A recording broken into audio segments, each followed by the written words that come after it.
rider on the lone CRQF, and then number 311, the Estonian Kevin Saar. The momentum is with Kevin Saar coming into this weekend, an advantage of 34 points. That man there on the screen is who we are talking about, just 21 years of age. Already a three-time European champion. Can he make it 4 here this weekend? Well, he certainly had the pace. He has had, out of the 6 races, 2 rounds we've had so far this season, that man there, Kevin Saar, has taken 5 wins and 1 second place. Fantastic stuff there, Barry. Yeah, these quads are very difficult to ride. You'd think naturally, because they've got 4 wheels, they'd be a lot more stable than something with 3 wheels. I can tell you that is not necessarily the case, given that the sidecars will have made their own, put their own mark on the track with ruts deeper on one side than the other. These guys even said that they changed their wheels on hardpack to accommodate the sidecar ruts. If they run a fat tyre, they ride over the ruts, it causes them all sorts of problems. If they run a narrow front tyre, it drops in the ruts and to a certain extent gives them a bit more steerage. So we've seen a variety of wheel sizes and tyre sizes, almost exclusively, and I think probably totally, 4-stroke power, these quads. 450cc, live rear axle, no differential, obviously, chain drive to the axle, so both wheels drive equally, which makes tight turns quite difficult with the power on. The riders use a mixture, and I was intrigued to ask the question, of a thumb throttle and a twist grip. Some favour the twist grip. In the European Championship and the World Championship, you can use a twist grip, whereas in the USA, they are restricted to the thumb throttle. But here, 1 or 2 of the teams use a twist grip throttle control. The engine, the Yamaha engine certainly, and the KTM engines are prepared and built specifically for quad power. They're not lifted out of a motocross bike and plonked in. So this has become a very sophisticated and specialized form of motorsport, and it's sad, really, isn't it, Bradley, that we've only had 3 rounds. This, of course, is the final round of their championship. It certainly is. Of course, they won't be there in Oss next weekend for what will be the finale of the FIM World Sidecarcross Championship. But, well, this really does bode to be a fantastic weekend of racing for the European Quadcross Championship. As I say, 34 points is the gap. And coming into this weekend, 4 riders are in contention. However, one of them, Roman Viajda, is not here this weekend. The 416 rider on the Yamaha is unfortunately not making an appearance. So he's currently 4th in the championship behind Paolo Galizzi, but he won't score any more points than 83, which is his total so far. The thundering 4-stroke engines then bellow off the line on their first sort of cursory inspection lap, really, to see what sort of state the track is in after 2 long sidecar qualifying sessions. And I could tell them, if they come and ask me, that there are some quite deep ruts round the back, but they want to go and inspect it for themselves. Okay, guys, that's fair enough. And I suppose they can reserve the right to do that. They could have watched the television monitor and saved themselves the trouble. No, I'm being flippant. We've got 25 minutes of quad qualifying here. Bradley, a little bit disappointed with the size of the entry coming here, I suppose, because it's the 3rd and final round. Yes, they've got 2 races, correct? 3 races. One today, 2 tomorrow. 2 tomorrow. They've got 3 races, but with a championship so far out of reach for most of them, they probably considered it wasn't worth the trip. I think that's fair to say, yeah. As you say, 16 riders on the entry list here, and 16 riders, of course, in the free practice as well, which was topped by the Norwegian Christopher Tvedoen, and he was ahead of Kevin Saar and Patrick Torini, who we haven't seen in the European Championship here this year. But Kevin Saar, second bike being wheeled down to the circuit, so I didn't think my eyes were deceiving me there. We've seen Kevin Saar out on the circuit already, and to see him in the pits already, that would have been a bit of a strange one. But that is Kevin Saar's second bike being wheeled to the pit area. There is Kevin Saar on the number 1 machine. the Yamaha 450. Of course, we've become so accustomed to seeing Kevin on a Honda in the years gone by. But this year, he's opted for the Yamaha power, and, well, 5 wins and 1 second place out of the 6 races. It looks as though that was an inspired choice. But a bit battered and bruised, it's fair to say. I think we understand that he's walking wounded. He certainly is. He decided to miss the Quad-Cross of Nations last weekend as well, just to prepare himself for this weekend's action. But if you were there 2 weeks ago in Langay in Estonia, either live or watching on the WSC feed, then you would have seen Christopher Tuveloen. He was, well, second place. And unfortunately, Kevin Saar mistimed the jump, got a little bit caught up, and poor old Christopher had nowhere to go other than square in the middle of Kevin Saar's back. That resulted in 2 broken or cracked vertebrae for the young Estonian, but he fought back, and he fought back very strong indeed. A second place and a first place on the Sunday in Langay. Fantastic stuff then from Kevin, you can see on screen. You mentioned the Honda. He had a very big promotional deal going with Honda in the 2019 season, and we captured a lot of that when we ran with the EMX Quad Championship on 2 or 3 occasions here with WSC. And they've become a permanent fixture, and I'm really glad that they have, because they provide great entertainment. It makes a varied program. They're a good spectacle for the trackside spectators and indeed the television audience. We are streaming live across the world. Those of you who are watching us, then a very warm welcome to our live stream here from WSC and fimsidecarcross.com. And of course, the usual highlight show for the sidecars will be going out almost immediately after this weekend. It's normally released for transmission about midweek, so the highlight show, the 48-minute show, don't miss that.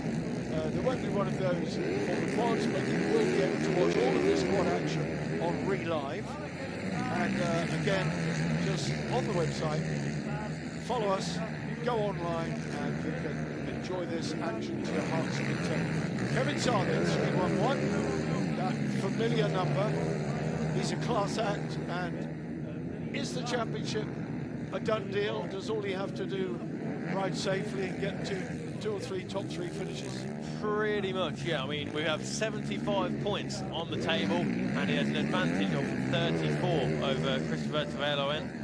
But it's, you know, we've seen it time and time again. Anything can happen, and already it looks as though Pavel Kashov is off the machine. The Bulgarian, the only Bulgarian in this year's championship, just pulling his machine back into the circuit. And it looks as though is he trying to get it going again? We'll have to wait and see. But Pavel Kashov, yellow flags will be shown in that area of the circuit. And Kevin Saar, a 1:42.562.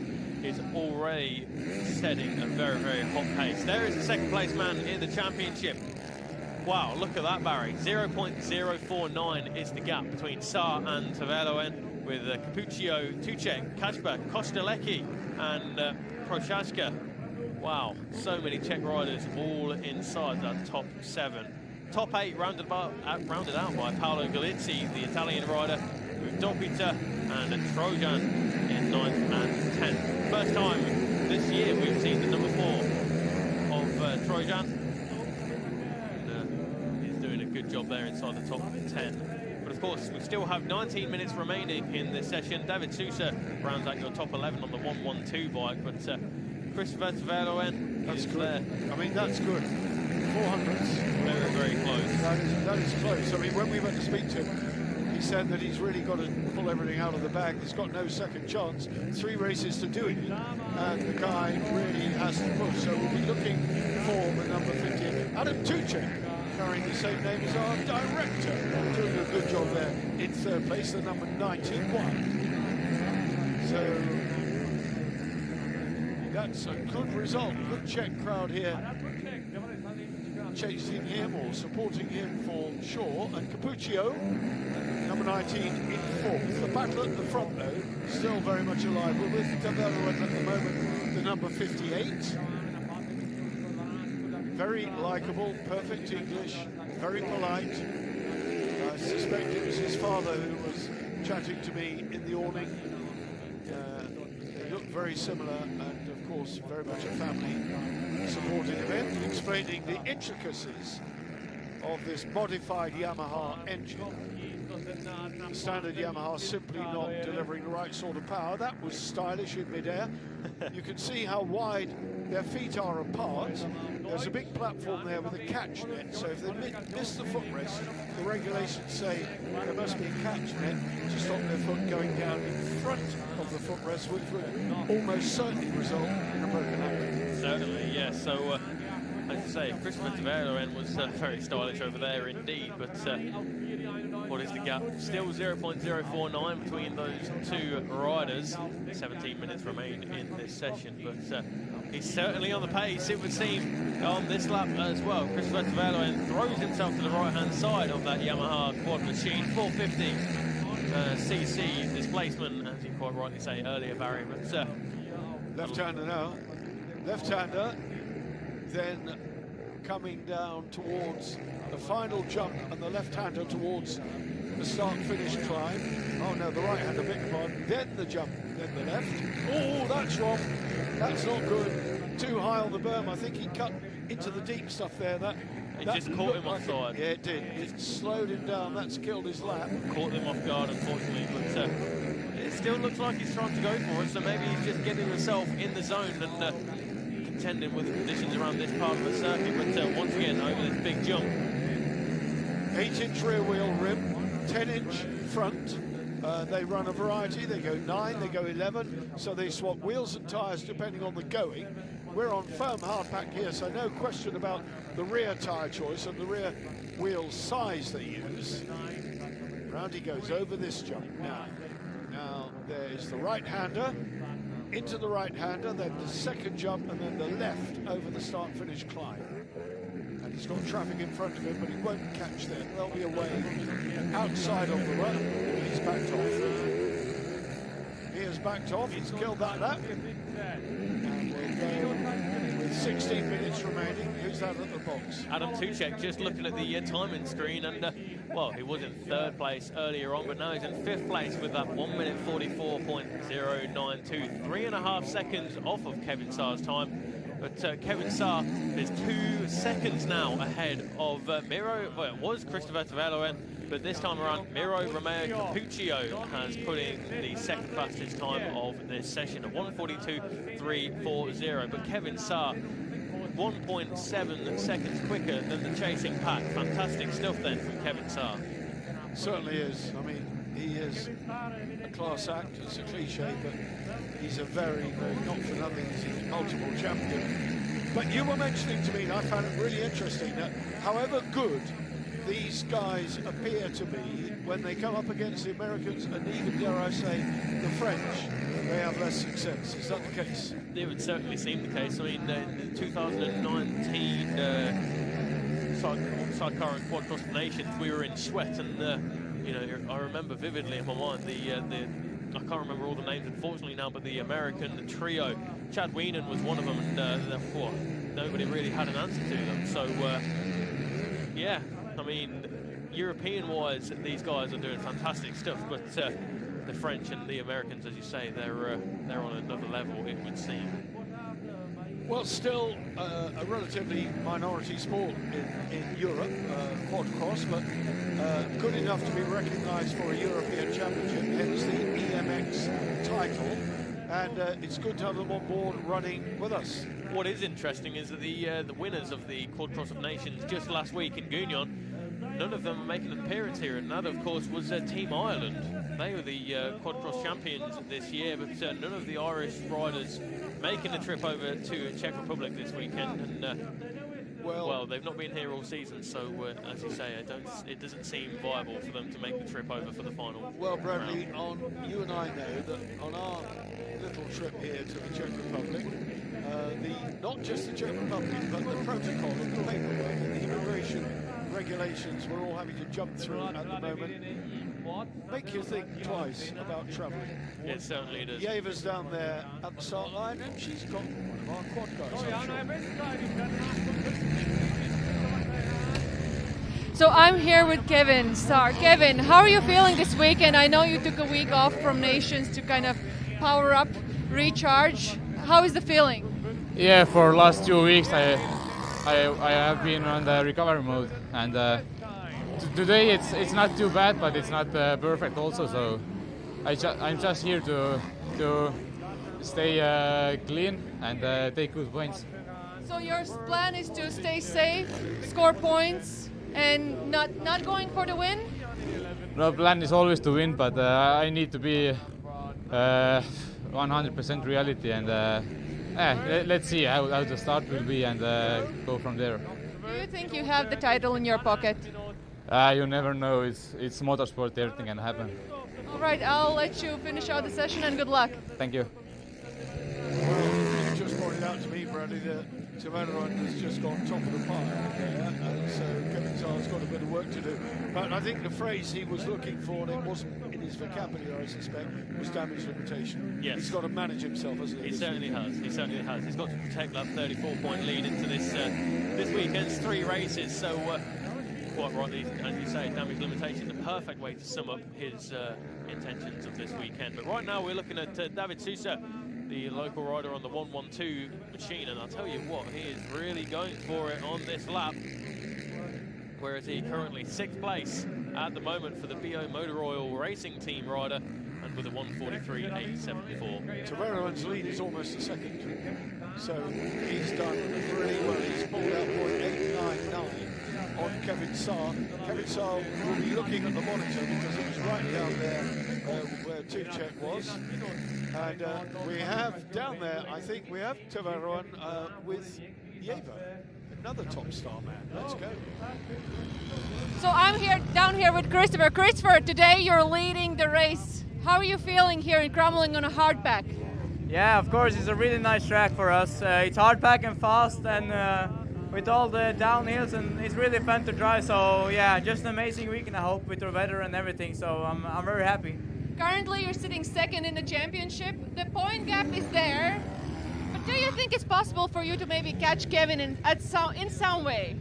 Well, it's not my biggest. I'm not thinking about it too much because it's quite a big gap. But I'm just focused on my racing this weekend. I just want to do the best I can and yeah, be the fastest on track. That's everything I'm going for, and get the maximum points. That's the goal, and then we will see in. After the last race where we end up. All right, good luck for the rest of the session. I'll see you in race 1. Thank you so much. I was surprised she didn't say, well, of course I'm living in Norway now, you know. I'll see you back in Norway. Yeah. Yeva, our presenter, has found herself a Norwegian, well, she's found herself a Latvian, lives in Norway, so she's moved up into Norway, and a very nice country it is, although she did mention that the price of buying a beer is almost prohibitive, so I don't think I'll go there. Czech Republic is very much better, the beer is better, and the price is much more reasonable. The Pivo. Back to the track action, and Krista Tavares, as we say, sitting on top of the pile, nearly a second clear. Capuccio there in 3rd place. His disadvantage 2.651. So Capuccio got a bit of work to do, but he's looking okay. He's looking strong. Let's see what he can do. There we go, number 91, Adam Tuchek, as we say.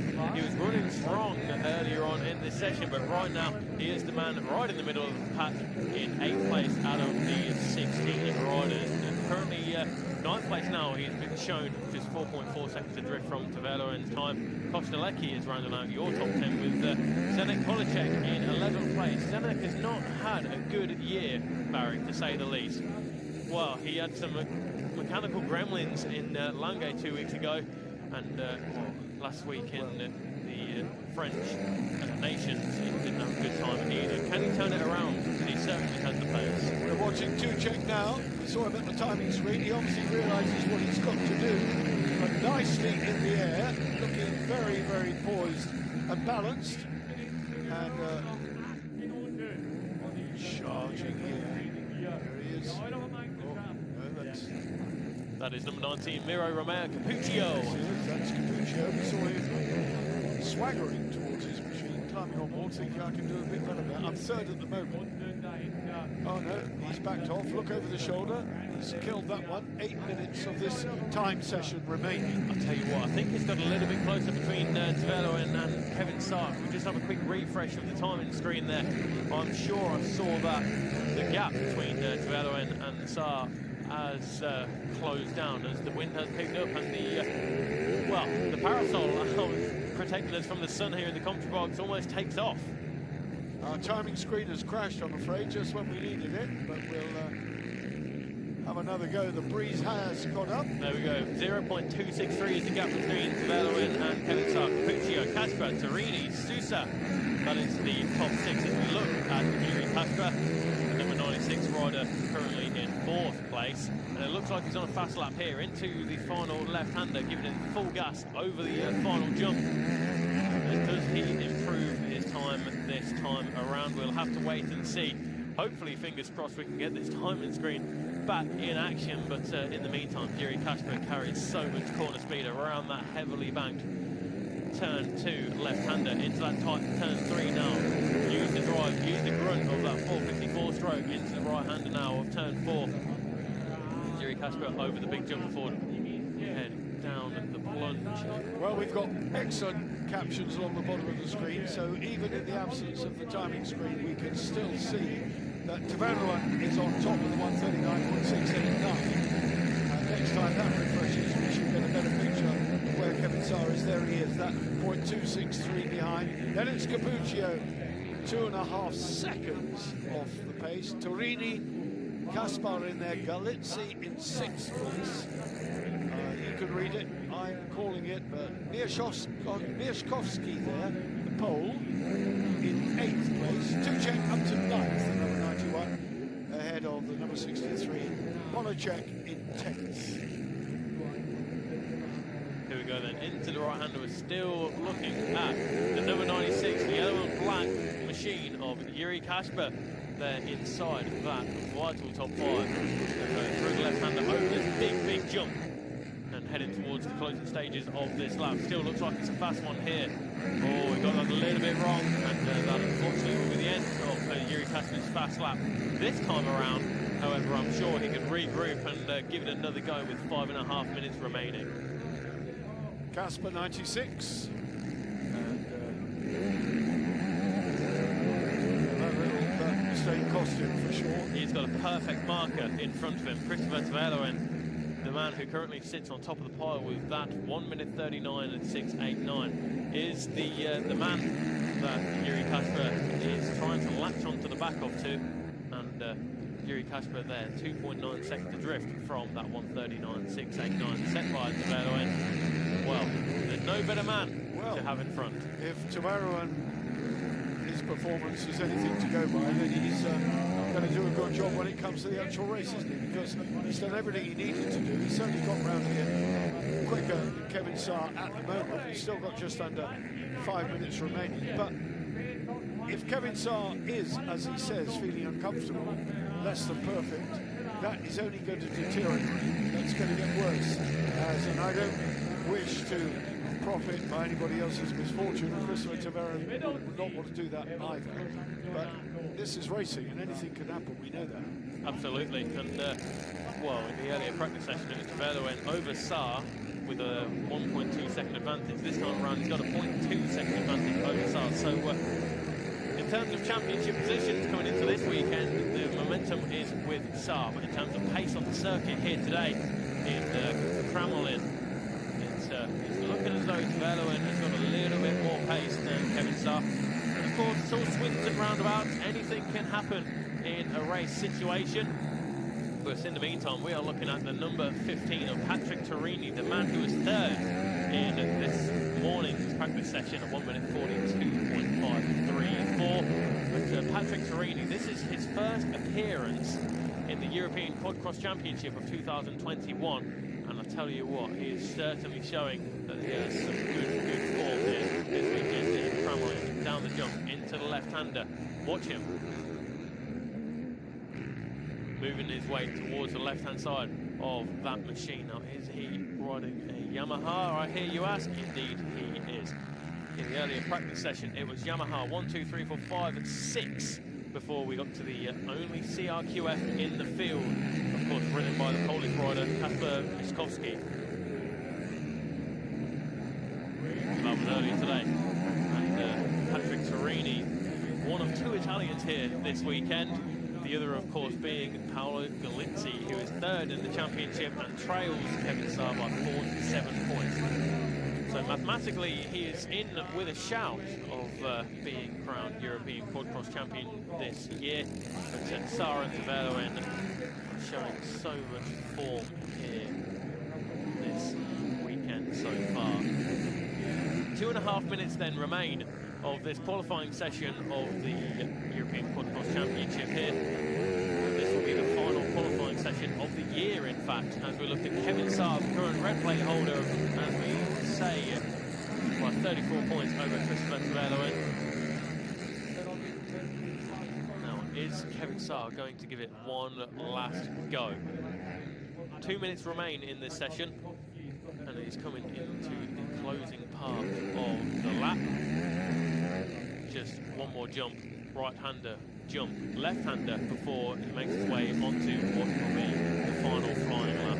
Well, I've been fighting with technology, and I'm sorry to say that our internet has crashed, so we no longer have the benefit of the timing screen for the time being. But nonetheless, we have excellent captions on the bottom, and we can see that Tveroen still has that slender margin over Kevin Saar, this man who's on a bit of a mission this time. Are we going to see something spectacular in the closing stages? 1 minute 20 to go, so this is the lap that must count. There's someone ahead of him, quads are quite wide, so he's not going to be able to pass. He's got to choose possibly a different line. Kevin Saar closing on this flying lap. He's got on the inside, that's beautifully done. So took the tight line, got it thrown in, powering over the jump, nice and level in the air. You've got to get it right, just like a sidecar outfit.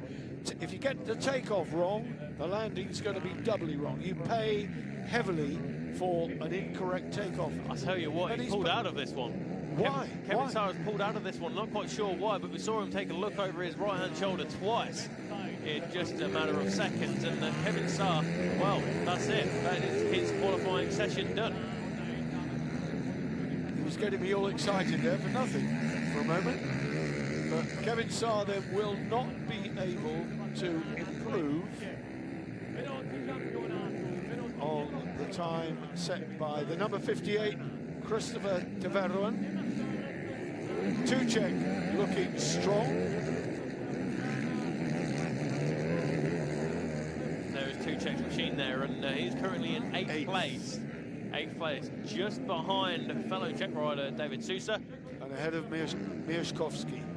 Polacek rounds out the top 10, but right now on screen we are looking at the Italian Patrick Torini, who, as we say, finished third in this morning's practice session. It looks like he's on a hot one here. Hopefully he doesn't pull out of a flying lap, looks like Kevin Saar did, but Patrick Torini, his fastest lap of the session so far, probably in the realm of a 1:42. I'll have to wait for confirmation of that one at the bottom of the graphic here, but such close qualifying times here in this session.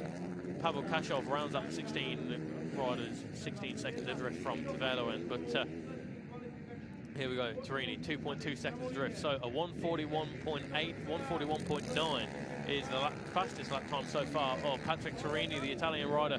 Wow, very stylish over the jump, into the right-hander now, moves his way to the inside of the corner, full gas, a little bit of a slide on the exit of that corner, over the jump, just one more corner to go, into the left-hander, throws it sideways almost, before giving it full throttle over the top. And does he improve on that lap? We'll have to wait and see. Jakub Kostelecki was just behind Patrick Torini. Let's have a look. Torini 2.271, so no, Torini did not improve.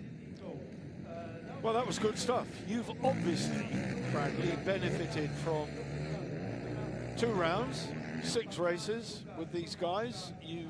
Your identification is good. You're on the pace with them. You're on the quad with them, in actual fact. On the quad with them. You're on the quad. Very good. Interesting stuff. That's going to be a good race, you know. I really think that Kevin Saar being knocked about the way he has been could cost him, I won't say cost him dear, but he's going to have to ride very conservatively, I think, to get through all three and deliver points in all three. Well, you're right. There has been a small price to pay for those injuries that he has sustained through this year. Because, of course, let's not forget that it wasn't just the 2 cracked vertebrae that he had. Of course, in the Latvian Championship, he got caught up with Matis Pavlovic in their particular round for their Latvian Championship, and he was knocked out for about 5 minutes or so. But luckily for him and luckily for us as well, no broken bones, no injuries as such. But yeah, he really could have done without the 2 cracked vertebrae he sustained in Langay 2 weeks ago. Good spectators in here. This is only Saturday. This is day 1 of a fantastic weekend. There you can see 2/10, well, nearly 3/10. Kevin Saar trails Taveron by. Torini there. Those guys got a bit to do. It's a 2-horse race at the top, but further down the order, they are all so close. That's anybody's money on Capuccio, Kaspar, Galizzi, Torini, Souza, Tuchek. They're all in there. Nothing between them. Kosteletsky as well for the Czech Republic, rounding out the top 10. Polacek, Trojan, Dobita, Gabor, Prochaska and Kashov. 16 starters, will they all go? Of course they will, they came here to race.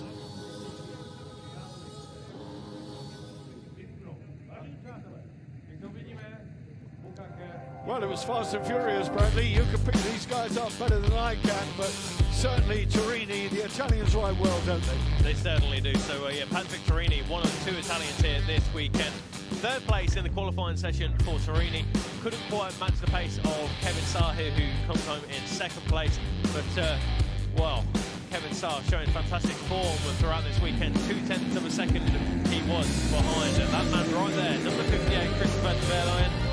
The Norwegian rider, 5 times the Norwegian champion. Can he make it the European champion this year? We'll have to wait and see. But with 3 races and 75 points on offer, the gap is 34 between Saar and Verleyen. It really is all to play for. Practice starts now for these boys. No such tricks with the front suspension. You saw the front rise there when he dumped the clutch.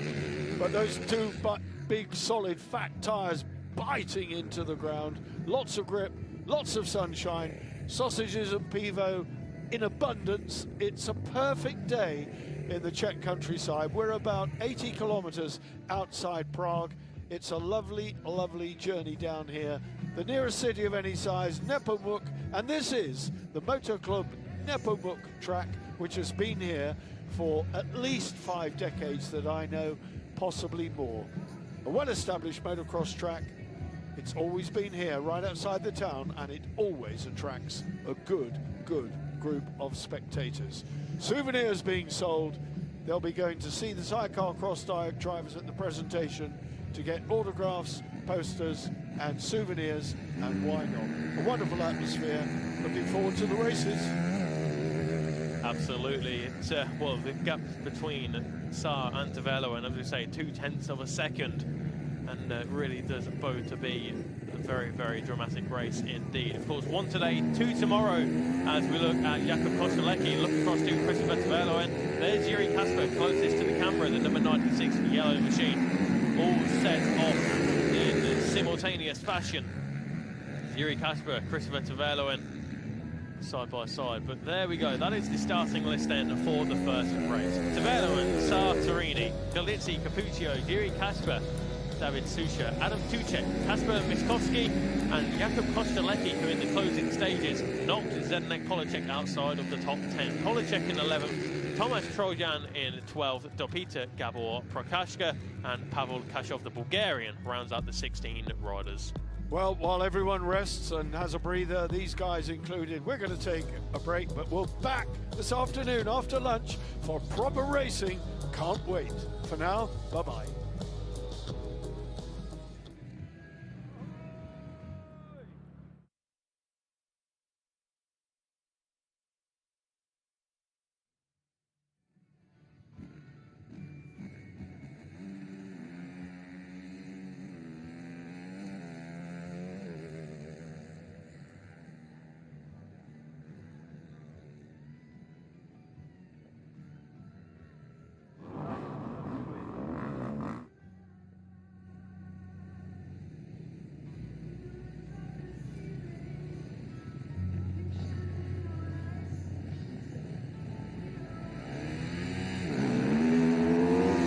As long as you are on my arm, I'll always keep you safe from harm. I want you to be my bride and sing, sing, sing along while I'm walking. Here, here, here is your love, girl. Here, here, here is your love.